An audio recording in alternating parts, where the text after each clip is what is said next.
Good morning, Facebook. Trust everyone had a good weekend. I'm going to ask you for prayer for my family. We're having some problems with my son.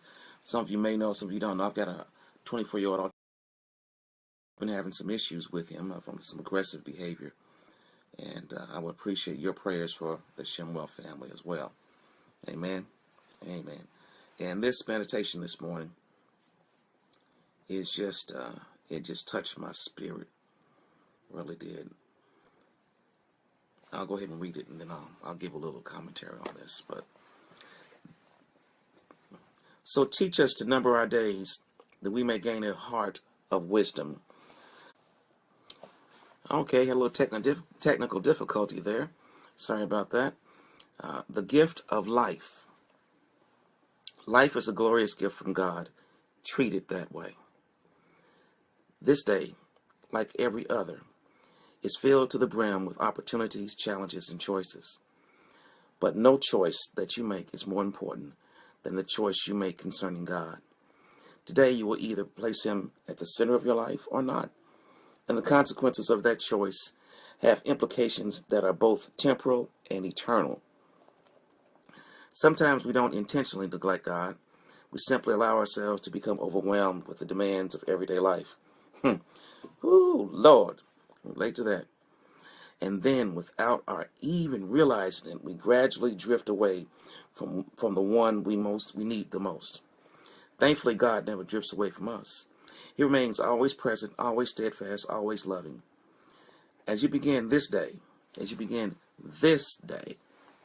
place God and His Son where they belong, in your head, in your prayers, on your lips, and in your heart. And then, with God as your guide and companion, let the journey begin. Amen.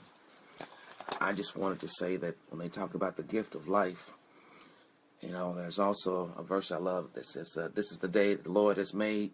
Let us rejoice and be glad in it. Amen. Here in Louisville, Kentucky, where I'm at, actually Prospect is just outside of Louisville, we've had a record-breaking year. And it's not a record we should be proud of breaking. We've had 113 murders.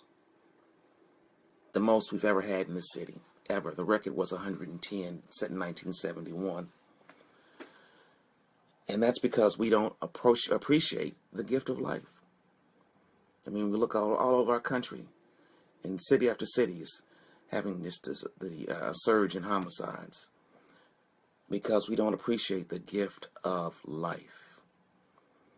Brothers and sisters, I heard it was in 1963 that they took prayer and Bible reading out of school.